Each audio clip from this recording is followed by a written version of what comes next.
Buenos días de nuevo, mis amados hermanos, que Dios les bendiga. Quiero que vayamos al Evangelio según San Mateo, al capítulo 26 de nuevo.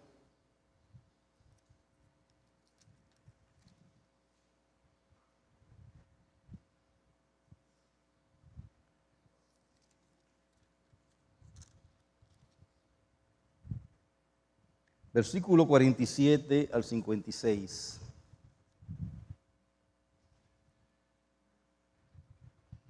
Dice allí la palabra de Dios. Mateo 26, 47 al 56. Mientras todavía hablaba, vino Judas, uno de los 12, y con él mucha gente con espadas y palos de parte de los principales sacerdotes y de los ancianos del pueblo. Y el que lo entregaba le había dado señal diciendo: al que yo besare, ese es, prenderle. Y enseguida se acercó a Jesús y dijo: salve, maestro, y le besó. Y Jesús le dijo: amigo, ¿a qué vienes? Entonces se acercaron y echaron manos a Jesús y le prendieron. Pero uno de los que estaba con Jesús extendió la mano, sacó su espada e hiriendo a un siervo del sumo sacerdote, le quitó la oreja. Entonces Jesús le dijo: vuelve tu espada a su lugar, porque todos los que toman espada, a espada perecerán. ¿Acaso piensa que no puedo ahora orar a mi Padre y que Él nos daría más de 12 legiones de ángeles? Pero ¿cómo entonces se cumplirán las escrituras de que es necesario que así se haga? En aquella hora dijo Jesús a la gente: como un ladrón habéis salido con espada y con palos para prenderme. Cada día me sentaba con vosotros enseñando en el templo y no me prendisteis. Mas todo esto sucede para que se cumplan las escrituras de los profetas. Entonces todos los discípulos, dejándole, huyeron. Te damos gracias, Señor, por tus misericordias. Ellas son nuevas, Señor, cada mañana. En ellas vemos tu palabra, en ellas vemos tus bondades, Señor. Y en ellas vemos que tú hablas a nuestros corazones y nos prepara para seguir hacia adelante y ver, Señor, cómo debemos de actuar nosotros, aún con nuestros amigos y con quien amamos. Te pedimos, oh Dios, que tu palabra llegue a nuestros corazones y nos enseña a vivir en amor, en armonía, sin tener que hacer daño a los demás, sino siempre, Señor, buscando el bien de todos y glorificando tu nombre entre medio de nosotros. Asiste a tu siervo, Señor, con el poder de tu Espíritu Santo para exponer esta tu palabra. Te lo suplico y te lo suplicamos en el nombre de Jesús. Amén. Como recordarán, hermanos, nosotros iniciamos una serie de mensajes acerca de los últimos días del Señor Jesucristo aquí en la tierra, en estos tiempos de Santa Cena. Los eventos que pasaron desde la oración de Getsemaní hasta la resurrección, eso es lo que vamos a estar tratando en estos tiempos. En el mensaje pasado estuvimos estudiando la oración o viendo la oración de nuestro Señor Jesucristo en Getsemaní, su sufrimiento, cómo le agonizó. Y como dice Lucas, hasta que le brotaron sangre de su poro, y Lucas habla con autoridad porque era un médico, en un tiempo de agonía donde el Señor pasó quizá uno de los tiempos más difíciles en su carne.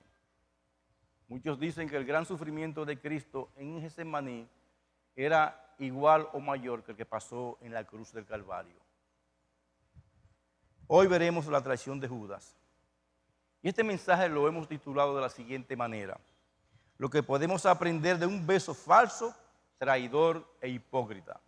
Lo que podemos aprender de un beso falso, traidor e hipócrita.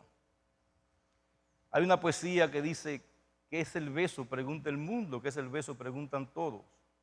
Y esa poesía, los viejos la hemos escuchado, esa poesía habla de la traición de Judas, que es el beso más criminal que se ha dado en la historia. Ahora bien, entre los orientales era común, o una costumbre muy antigua entre ellos, que expresaba respeto, y todavía es aún así, y lo hacen hoy en el día entre parientes, entre padres e hijos, Y en el Medio Oriente es común, y en Rusia, que los hombres, todo el mundo se saluda con un beso, a veces con 3 besos. Como pasó aquí con el caso de Judas, que la idea que da el texto es que fue insistentemente que besó al Señor. Yo no me avergüenzo de ninguna manera cuando mis hijos salen o vienen, aún los varones, y nos encontramos en el aeropuerto y yo le doy un beso. Mucha gente se ha quedado asombrado porque yo beso a Daniel en la cara, en el aeropuerto. Bueno, pero eso debe ser así, hermano. El beso es un símbolo de amor. En la iglesia primitiva los hermanos se besaban fraternalmente y entre nosotros, hermanos, es una costumbre porque somos medios besones los dominicanos. El COVID-19 ha frenado ese tipo de manifestación de amor, pero debe seguir siendo así entre nosotros. Quiera el Señor que salgamos pronto de esta plaga. Pero hasta el día de hoy se discute la intención del beso de Judas. Al parecer Judas lo hizo repetidamente como una forma de arrepentimiento, de acusación. La idea que del texto es que Judas besó varias veces al Señor. Lo cierto es que no hay un beso tan histórico como este. ¿Por qué, hermano? Porque este beso significó la traición más grande que se ha dado en la historia. La hipocresía de Judas llegó a ser a su colmo cuando Judas emplea esta señal de amistad como una señal de identificación para entregar a su mejor amigo. Los enemigos sabiendo que los enemigos de él querían matarlo. Habrá sido uno de los momentos más tristes para nuestro Señor Jesucristo. Uno de los 12 que había él escogido, uno que había caminado durante 3 años, lo estaba entregando, lo estaba traicionando con un beso. Mateo identifica a Judas otra vez como uno de los 12. Y quiere decir que aunque parezca imposible, uno de los que estaban con el Señor, en la intimidad del Señor, fue que lo entregó. Se conoce el beso de Judas como un símbolo de traición, o el símbolo de traición más grande realizado en la historia de la humanidad. Hay un libro que lo que les gusta leer se lo recomiendo, lo ven en la librería Cuesta. Yo lo presté y se quedaron con él, no fue ningún hermano de aquí de la iglesia, que se llama Las grandes traiciones de la historia. Y la primera traición que aparece en este libro por un escritor español es ese beso de Judas. Ahora bien, de la traición, hermano, se ha hablado mucho, cómo se castiga la traición. Y en el libro clásico, La Divina Comedia, de Dante Alighieri, el infierno es representado como un enorme valle cónico, o sea, de espirales, y está dividido este valle en 9 niveles o círculos, cada cual es más profundo que el anterior.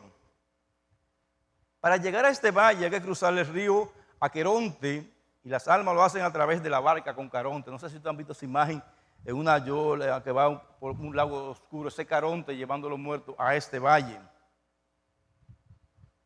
La elección de la pena a los que van a ese valle es por niveles. En ese sentido, los pecadores más cercanos a Dios y a la luz, es decir, puesto en el primer círculo, donde dice que es un círculo de hielo terrible, son los incontinentes. Y ahí incluyen los lujuriosos, los glotones, los avaros y los iracundos. Se ponen en ese primer círculo. Y así siguen bajando los círculos, siguiendo los violentos, que son cegados por la pasión. Ahí podemos poner los que cometen feminicidios y también los que cometen homicidios, porque también hay mujeres que matan hombres. Estos hombres, aunque hacen las cosas, dice el libro, con inteligencia, planificado, son también condenados en ese infierno. Los últimos ubicados son los políticos, o los que malversan lo que no le corresponde. No voy a decir la palabra que dice el libro porque suena feo en nuestro contexto, pero podemos ahí poner, son los fraudulentos, los traidores, que quisieron y realizaron el mal conscientemente sabiendo lo que estaban haciendo. Entre los traidores hay 4 categorías. Están las caínas, donde van los traidores de la familia. porque se le hace referencia a Caín, que traicionó su familia. Luego están las Atenoras, los traidores de la patria. Después los Ptolomeas, los traidores de los huéspedes. O sea, los que traicionan a las personas que se hospedan en su casa. Y luego están los Judecas, los traidores de los benefactores y de Dios. Y en esta categoría hay que entra Judas. Pero el traidor al estilo de Judas, va al nivel más bajo del infierno de Dante. Todos los pecadores del infierno tienen una característica en común. Sienten la lejanía de Dios como el mayor castigo. Cuanto mayor es el pecado, menor es el espacio en el cual habitan las almas de cada uno de estos pecadores. Es decir, que donde están los traidores es la más estrecha que hay en el infierno de Dante. Teológicamente no estamos de acuerdo con Dante, pero esto nos sirve a nosotros como una ilustración para que veamos lo malo que es el pecado de la traición. No hay un pecado más grosero, hermano, que la traición, que más duela que la traición. Y no solamente la traición de Judas, sino cualquier traición. Los traidores irán al lugar más profundo del infierno, dice Dante. Perdón. Y esta ilustración debe servirnos como para prevenirnos, hermano, de este pecado. Porque no hay una cosa que duela más que una traición. Hay canciones que hablan de eso, que no hay cosas que duelan más que una traición. Porque y no estamos hablando de la traición del engaño, de un adulterio, no, de la traición de aquellos amigos que están cerca de uno y por delante una cosa y por detrás son otra. Como pasaba con Judas. Decía un sacerdote llamado el Padre Rico, que se convirtió al Señor, que los traidores son como aquellas personas que te dan un beso abrazándote con una espada por la espalda. Esa es la traición, hermano. Ahora bien, nosotros no nos vamos a quedar en esta ilustración de la traición aquí, sino que vamos a ver un poco acerca de Judas. Vamos a ver algunos aspectos de la vida de Judas. En primer lugar, vamos a ver una pequeña biografía de Judas. Judas es un nombre hebreo que significa alabanza. ¿Oye qué significa este nombre? Alabanza. Es un nombre propio que frecuentemente se usa en el Antiguo Testamento y en el Nuevo Testamento inclusive uno de los hijos de Jacob era Judas. Y la tribu de Judá es la que quedó con David. Y Judas era procedente de una ciudad llamada Queriot, ciudad por lo cual se le llama Judas Iscariote. De esa manera se distinguía él de otros discípulos que llevaban el mismo nombre. Además de eso, era el único apóstol que no era Galileo. Judas era un creyente profesante que junto a los 11 profesó creer en el Señor Jesucristo. Pero era un hombre hipócrita, al cual Jesús llamó el diablo. Si usted va a Juan 6:69 se va a dar cuenta que Jesús lo llamó el diablo. Y que aunque aparentaba estar interesado en el bien de los demás, ¿recuerdan cuando aquella mujer unió a Jesús y él dijo, ¿por qué no gastamos ese dinero entre los pobres? Aparentemente estaba interesado en el bien de los demás. A él solamente le interesaba su propio bien y su propia popularidad. Por eso el Señor Jesucristo en Juan capítulo 17, versículo 12 dice que es el hijo de perdición. ¿Y cuáles fueron los oficios que Judas ejerció? En primer lugar, Judas fue un discípulo del Señor. Al ser un seguidor de Jesús, Judas era contado entre los discípulos. Seguramente cuando comenzaron a bautizar, él también tomó parte del bautismo de Juan o posteriormente fue bautizado por los demás apóstoles. Pero no solamente fue un discípulo del Señor que estuvo andando con el Señor, sino que también fue un apóstol. No como un apóstol de lo de ahora, porque ahora todo el mundo llama apóstol, se llama profeta y RT y no sé qué otras cosas más se han inventado en estos tiempos. Judas era un apóstol. Judas no fue solamente escogido para pertenecer al círculo íntimo de Jesucristo, sino que le fue dado el título de apóstol. En toda esa multitud que seguían al Señor Jesucristo, Judas estaba entre los elegidos para ser un enviado del Señor. Apóstol es el título más alto dado a cualquiera en el Nuevo Testamento y en la iglesia cristiana. Tristemente eso se ha relajado de una manera descomunal en estos tiempos. Pero Judas era de los que estaban con el Señor. Los apóstoles fueron comisionados por Cristo con poderes especiales para hacer milagros, echar fuera demonios y sanar a todos. Y sanar todo tipo de enfermedad también. Y fueron aquellos que establecieron la iglesia de nuestro Señor Jesucristo. Mire qué rango tenía un apóstol, un llamado especial de Dios para hacer esa obra. Pero además de eso, era tesorero, el que manejaba los cuartos del grupo. No era solo Judas, discípulo y apóstol del Señor, sino que llegó a convertirse en el tesorero del grupo. Era quien manejaba las finanzas y a quien se le confiaba el dinero de todos los demás, incluyendo el del Señor. Pero dice la palabra de Dios en Juan capítulo 12, versículo 6, que él era ladrón y se robaba los cuartos. Gracias al Señor, entre nosotros no pasa eso. Vivimos arañando para que den los cuartos, no porque nos faltan, no porque nos sobran. Además, quienes manejan las finanzas de nuestra iglesia son gente muy seria. Esto nos dice que Judas era un avaricioso y tenía su vista puesta en el dinero y las cosas materiales de este mundo. Permítanme tomar un poco de agua, hermano.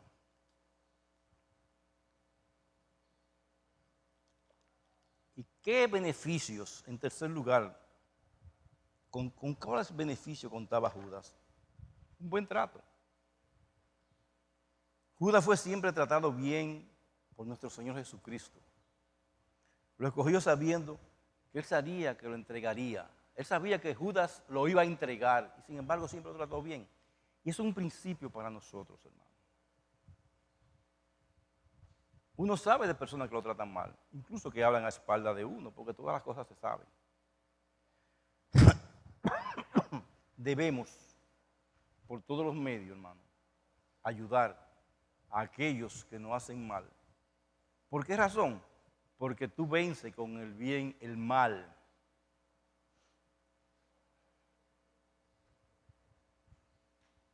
Nada dice en la Biblia de que Jesús le maltrató o menospreciara. Nunca el Señor, usted no encuentra en ningún lugar al Señor menospreciando a Judas. Contaba con el apoyo de Jesús, en segundo lugar. Aunque parece que entre los 12 él no era de lo más allegado al maestro, yo tengo aquí martilletes, como lo eran quizá Pedro y Juan. No obstante, Judas contaba con el apoyo de su Señor. Cuando se recogieron 12 canastas, o sea, toda esta canasta, después de haber alimentado a toda aquella multitud de 5,000 hombres, más las demás personas, quedaron 12 canastas, y ahí estaba la de Judas. Por eso, hermano, cuando estamos repartiendo, no importa a quién le demos, tenemos que darle a todos. Dice 12 canastas para los 12 apóstoles. Quedaron, y ahí estaba la de Judas. Y el Señor sabía que Judas lo iba a traicionar. En tercer lugar, Judas fue enseñado a orar. Cuando los discípulos querían aprender a orar, Jesús les enseñó la oración del Padre Nuestro. Y Judas estaba allí junto con ellos aprendiendo a orar. Y posiblemente en algún momento tomó la dirección de la oración del grupo. Es decir, que él aprendió a orar también. En cuarto lugar, escuchó los sermones de cerca con el Señor Jesucristo, en primera fila. Judas, al pertenecer al grupo cercano de los 12, pudo escuchar de cerca los sermones y enseñanzas que Cristo daba a las multitudes, pero también recuerde que el Señor Jesucristo se apartaba con los 12 a orar y a enseñarle la palabra de Dios. Es decir, que Judas estaba, hermano, entre los primeros. Presenció los milagros. Judas fue testigo ocular de primera mano de todos los milagros del Señor Jesucristo. Él reconocía que Cristo era el Mesías enviado. O sea, estaba en cada momento, en cada movimiento de Cristo, Judas estaba cerca del Señor. Y contaba con la confianza de su maestro. Aún sabiendo lo que había verdaderamente en el corazón de Judas, Jesús nunca dijo a los demás apóstoles nada acerca de quién verdaderamente era Judas ni lo que iba a hacer. Y el Señor lo sabía. Por eso, hermano, nunca, aunque estén acabando con usted queda tranquilo. Porque hay guerras que son de Dios. En el Salmo 42, versículo 9, un salmo profético sobre Judas dice: aún el hombre de mi paz, oiga cómo lo llama, el hombre de mi paz, en quien yo confiaba. ¿Por qué? Porque le entregué hasta la administración del dinero. El que de mi pan comía, ese alzó contra mí el calcañar. Es decir, hermano, que nosotros debemos estar preparados para recibir ese tipo de traición. Estamos hablando de un hombre con intimidad, enseñado por el Señor, con todos los beneficios de un apóstol, vio todos los milagros y todas estas cosas. Dice, ese alzó contra mí el calcañar. No nos asombremos, hermano, de que alguien contra usted o contra quien sea, alguien que usted confía, levante contra usted el calcañar. O sea, en una palabra más sencilla, entendible, le entre a usted a patar. Perdonen la expresión. Pero además de eso, en séptimo lugar, él participaba en la mesa con Jesús. La última cena del Señor fue una celebración íntima de la Pascua, donde se instituyó, y la celebración de la Santa Cena, que simboliza el nuevo pacto, que es lo que vamos a hacer nosotros en esta mañana. Participar de la Santa Cena. El Señor, como leyó el pastor Huáscar en Mateo, él participó de esa cena especial.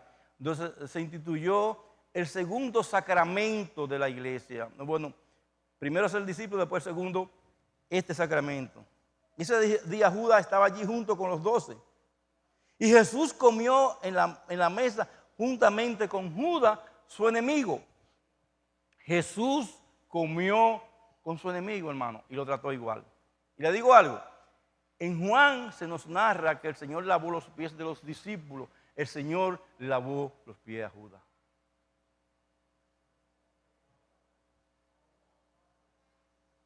Conocía la intimidad de su Señor.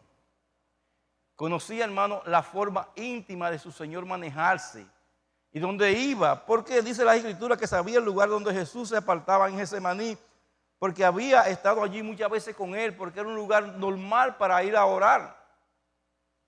Por eso lo encontró. Y contaba, hermano, con la amistad del Señor y los demás apóstoles. Vemos el buen trato que tuvo Cristo con Judas, hasta que en el último momento lo llamó amigo. Le dijo, amigo, ¿a qué viene? Y eso no fue un amigo por decir amigo, sino porque Cristo consideraba a todos sus apóstoles como amigos, no importa lo que le hicieran. Y a veces tenemos que decirle así a personas que usted sabe, amigo, ¿a qué tú vienes? Jesús sabía que exactamente lo que se propuso hacer desde el principio, y sabía exactamente lo que estaba haciendo cuando con un beso lo traicionó. Lo entregó a sus enemigos, y aún así el Señor en ningún momento ejerció violencia contra Judas. Ahí viene el hombre, agárrenlo. Pero estaba dispuesto a sacar una espada, porque Pedro era medio rebusero en cierto momento. Si el Señor hubiese dicho cuando en la cena, celebrando la Pascua, mira, se dice que el Señor, Pedro dijo a Juan, pregúntale a quién es, hay una parte que es íntima. Si Juan le hubiese dicho a Pedro, Pedro mira a Judas, lo sacan picoteado de ahí. Pero ese no es el espíritu de Cristo, hermano. Y ese no es el espíritu que debe haber entre nosotros, de coger y acabar. Pero que está acabando conmigo. No importa, hermano, hay guerras que son de Dios, y Dios la va a ganar. Usted ha visto, hermano, que todo aquello que falsamente se han levantado contra ustedes, no está mejor que ustedes. ¿Por qué? Porque tienen dos cosas en su corazón: amargura de espíritu y el pecado de haber hablado contra usted. Entonces no se desespere, ellos están peores. Judas estuvo peor. Por eso dice Mateo 26, 24, la verdad el Hijo del Hombre va, según está escrito de él. Hay de aquel hombre por quien el Hijo del Hombre es entregado. Bueno le fuera a ese hombre no haber nacido. Entonces respondió Judas, el que le entregaba, dijo, ¿soy yo, maestro? Y el Señor le dijo, a él, tú lo has dicho. Pero El Señor solamente dijo eso y se quedó tranquilo. Hermano, hay una lección grande para nosotros en el trato de Judas, del Señor para con Judas. No se preocupe. Dios tiene el control de todas las cosas. Y al final de cuentas va a sacar a victoria el juicio. Y al final de cuentas todas las cosas van a salir a la luz. No hay nada oculto que no salga a la luz de los corazones de las personas. Ahora bien, no podemos obviar, hablando de Judas, de los errores que él cometió. Errores de Judas antes de entregar al Señor. Corazón no arrepentido. A pesar de que Judas estuvo con Jesús de día y de noche, de que escuchó sus sermones, oraciones y enseñanza, a pesar de haber recibido autoridad para echar fuera demonios y ver a Jesús obrar todos los milagros y sanar todas las clases de enfermedades, junto a los demás apóstoles, el corazón de Judas era perverso. A pesar de ver la obra que se está haciendo en la iglesia, a pesar de todo, hay corazones que son perversos. Ustedes tienen que seguir haciendo la obra. Pero en segundo lugar, no solamente tenía un corazón no arrepentido, también era un hombre ambicioso de las cosas terrenales. Judas, y eso nos muestra que Judas nunca se convirtió de corazón y por eso tenía sus ojos puestos en las cosas terrenales, en el dinero, tal como Giesi, el criado de Eliseo, ¿se acuerda? Que llegó y fue y le llevaron unos cuartos, el rey nada más dijo, no, espérate, dámelo a mí. Judas tenía ambiciones terrenales y estuvo dispuesto a ser infiel a Dios por un poco de gloria y de posesiones. Se olvidó que las cosas de este mundo pasan, hermano.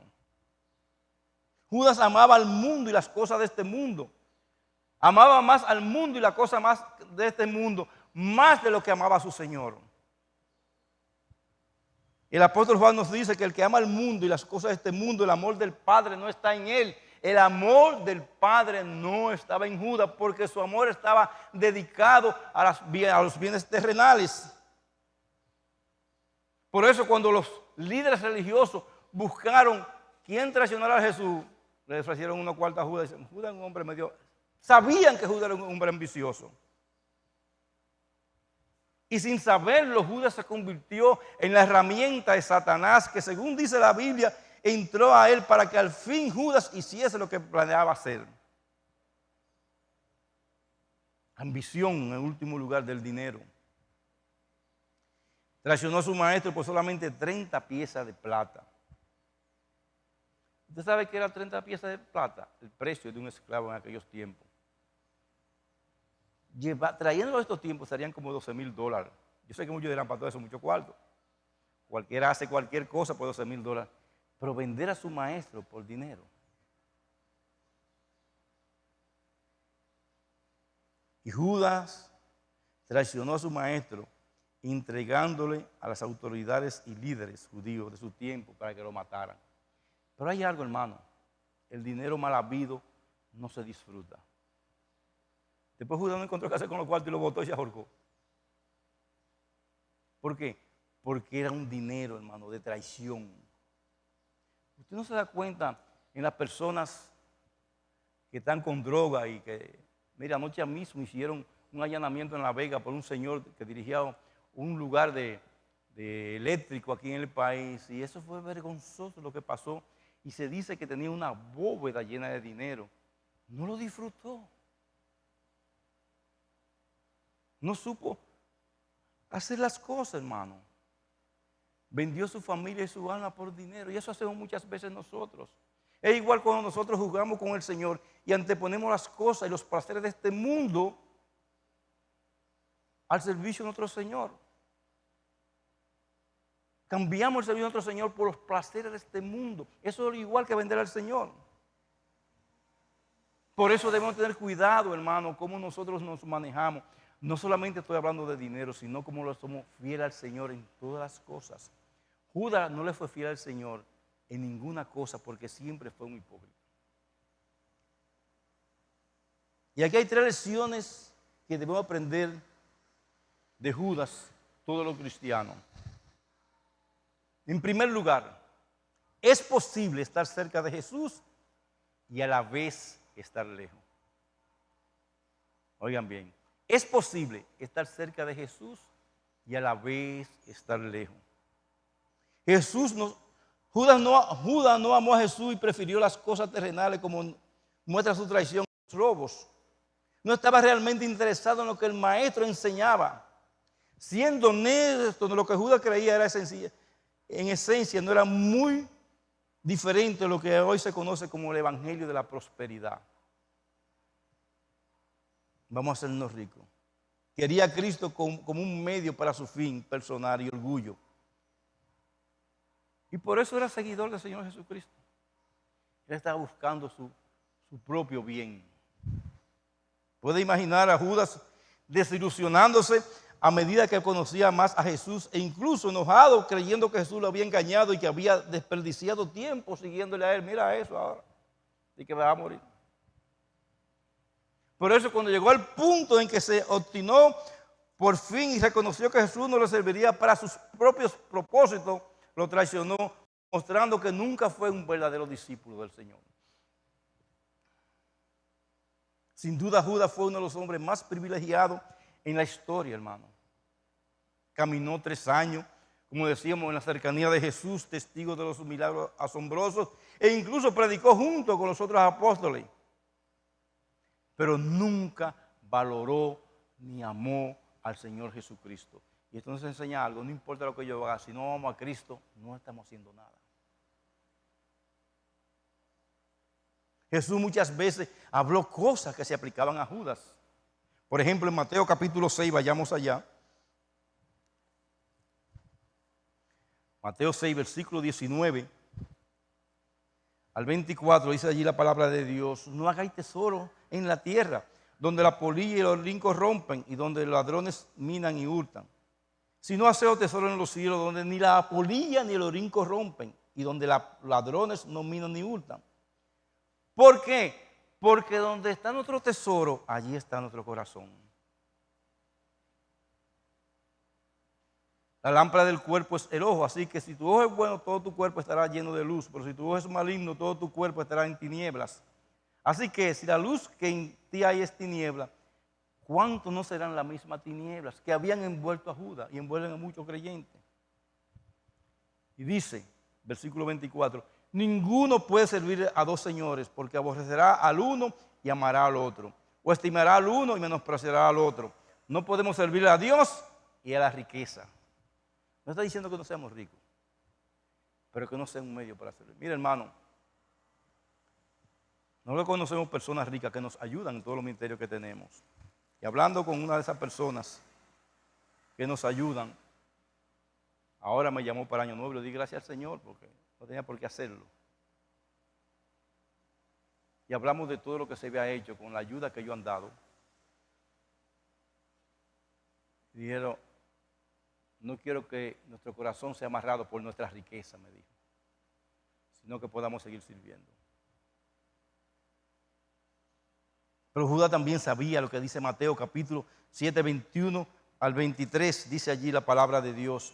Todo el que me dice Señor, Señor, no todo el que me dice Señor, Señor entrará en el reino de los cielos, sino el que hace la voluntad de mi Padre que está en los cielos. Muchos me dirán aquel día, Señor, Señor, no profetizamos en tu nombre, y en tu nombre echamos fuera demonios, y en tu nombre hicimos muchos milagros.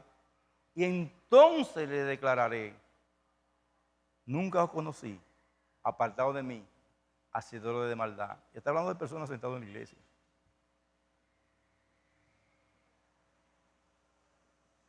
Judas no hizo caso a la palabra de Dios. De hecho, sabemos que Judas nunca fue salvo porque Jesús sabía que lo iba a traicionar. Y porque siempre fue, dice el Señor Jesucristo en Mateo, en Juan 17, 12, que él era el hijo de perdición. Amados hermanos, ojalá se hablase más en nuestros púlpitos sobre la verdad de que es posible estar dentro de las 4 paredes de una congregación y hasta tener un ministerio exitoso dentro de esa congregación y aún así nunca formar parte de la iglesia de Dios. La historia de Judas debe hacer reflexionar a toda persona que dice ser cristiana, ya que tenemos muchos Judas en nuestras filas Cristianos que quieren a Cristo como un simple fin para algo más. Personas que, aunque están cerca de la predicación de la verdad, tienen su corazón lejos de la palabra de Dios. 2. Segunda aplicación. Solo nuestro Señor Jesucristo puede llenar nuestras vidas. Siglo antes de la venida de Cristo, Dios le habló al profeta Jeremías en el capítulo 2, versículo 13, y dice allí la palabra de Dios lo siguiente: porque dos males ha hecho mi pueblo. Me dejaron a mí fuente de agua viva y cavaron para sí cisternas rotas que no retienen agua. La esencia misma del mal es rechazar a Dios digno de toda nuestra adoración y tratar orgullosamente de llenar nuestras vidas con cosas que jamás podrán llenarlas. Como por ejemplo bienes terrenales, diversiones terrenales. Nunca esas cosas van a poder llenarlas.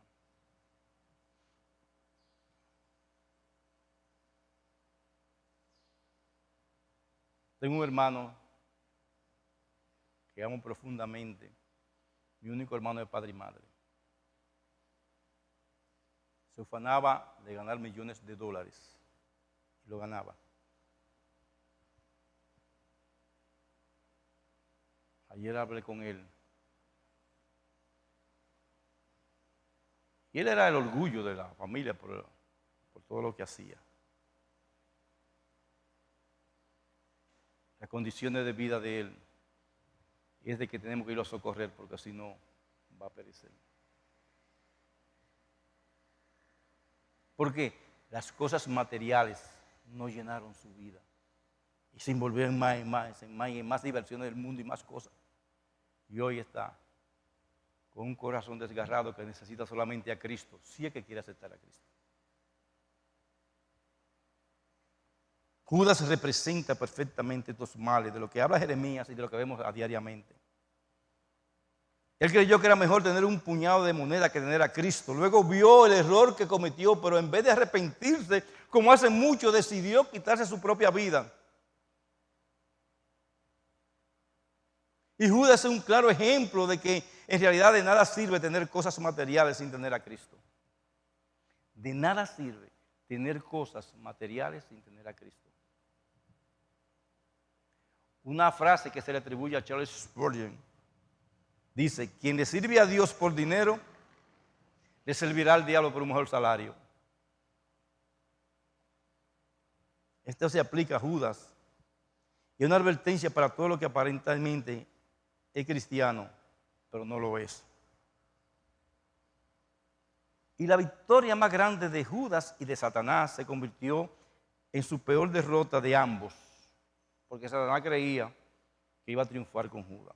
Judas pensó encontrar la fama, el reconocimiento y la riqueza y la buena vida, pero en realidad encontró la deshonra, el rechazo, la pobreza y la muerte eterna.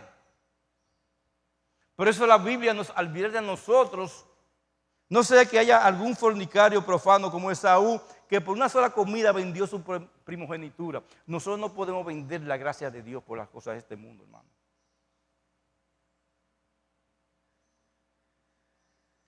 Por eso la palabra de Dios nos enseña en 1 Timoteo capítulo 6, versículo 9 al 10 lo siguiente: porque los que quieren enriquecerse caen en tentación y lazo y en muchas codicias necias y dañosas, que unen a los hombres en destrucción y perdición, porque raíz de todos los males es el amor al dinero, el cual codiciando algunos se extraviaron de la fe y fueron traspasados de muchos dolores. No está diciendo que no tenga dinero, sino el amor a estas cosas, la prioridad para estas cosas, hermano.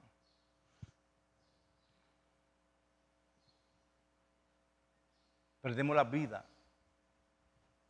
y aún la salvación, si es que las tenemos. La salvación no se pierde, quiero estar claro con esto, pero perdemos la gracia de Dios cuando nosotros invertimos más tiempo, dinero, buscamos gloria de este mundo que la gloria de Dios. Tercero y último, nada puede detener los planes de Dios. Estaba decretado que Jesús vendría a ser traicionado y dar su vida por nosotros, como dice Efesios capítulo 1, versículo 11. La traición de Judas fue anunciada mucho antes que ocurriera. Sin embargo, Dios no obligó a Judas a que traicionara a Jesús. Judas se entregó a Satanás y llevó a cabo su traición y maldad por voluntad propia. Pero Dios es tan grandioso que Él transformó su traición para bien. ¿Recuerdan cuando sus hermanos de José fueron a suplicarle a José que no lo castigara porque lo vendieron? José les dijo, lo que ustedes me hicieron a mí, que creían que era mal, se convirtió en un bien, no solamente para ustedes y para mí y la nación de Israel, sino para todo el mundo. No hay bien que Dios o Dios esos males, Dios a esos males lo convierte en bien. Así que Judas es un gran ejemplo de que los planes de Dios no pueden ser frustrados. Es misterioso que Dios es soberano sobre todas las cosas, al mismo tiempo que el hombre es responsable 100% de sus decisiones. Es algo que a nuestra mente finita le es difícil de entender, pero es algo que necesitamos aceptar, ya que es un gran consuelo para nosotros. A veces, Señor, yo no entiendo esto, no entiendo lo que está pasando, pero tú tienes un plan con estas cosas para mí. Tú tienes que me estar diciendo algo a mí. Y si Dios puede tener todo bajo control en el momento más crucial de la historia, la muerte de Jesús, sin duda alguna puede cumplir sus promesas de que hace que todas las cosas nos ayuden a bien, aún esta pandemia. Hermano, ha mostrado en estos tiempos quienes verdaderamente son fieles al Señor. ¿En qué sentido? De que nosotros vemos que en medio de las situaciones nos podemos reunir muchos a glorificar a Dios. Ha mostrado el desprendimiento de muchas personas. Ha puesto a muchas personas, como me escribió alguien de Estados Unidos, a decir, esto nos ha abierto los ojos para hacer el bien en medio de la crisis, a llevar pan al necesitado. O sea, todas las cosas ayudan a bien. Y por último, hermanos, si esta plaga aún no está a nosotros afectando, recuerden que en los últimos tiempos habrán terremotos, estas plagas, todo esto está anunciado, estamos viviendo los últimos tiempos. Por eso, hermano, no seamos como Judas y no nos desprendamos del Señor. Porque el Señor está cerca, Maranata. Nosotros no podemos en este tiempo, hermano, estar jugando con la cosa de Dios. No hay nada que nos pueda interrumpir una comunión con el Señor. Claro, diariamente en este mundo de tantas convulsiones y política y tantas cosas, a veces nos desorientamos. Dios tiene el control de todas las cosas, aún el control de la traición de Judas y de muchos de los creyentes. Que Dios nos ayude a vernos en este espejo, a saber cómo vamos a besar, si estamos besando con sinceridad. Y recordar, hermano, que la traición es el pecado más castigado, como que más repulsión tiene, porque por una traición se entregó al Señor Jesucristo. Vamos a orar. Te alabamos, oh Dios, y te bendecimos, Señor, y te damos gracias por tus inmensas misericordias. Tú habla a nuestros corazones. Tú tienes el control, Señor, de nuestras vidas. Tú has bendecido nuestras vidas. Ahora te pedimos, oh Dios, que el corazón de Judas no esté en nosotros.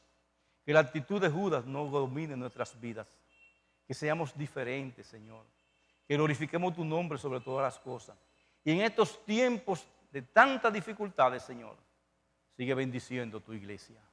Y ahora que vamos a seguir este culto de adoración y vamos a pasar a recordar esa muerte preciosa de Cristo, te pedimos que perdone nuestros pecados, que nos perdone entre nosotros, Señor, si hemos traicionado a alguien, y que siga bendiciendo tu iglesia. Y gracias, Señor, porque todas las cosas vienen de ti, y no hay nada malo, Señor, en nuestras vidas que pueda afectarnos si estamos contigo, porque estar con Cristo es muchísimo mejor que estar en el mundo. Y nada nos podrá separar de tu amor. Bendícenos, Señor. Te lo suplicamos en el nombre de Jesús.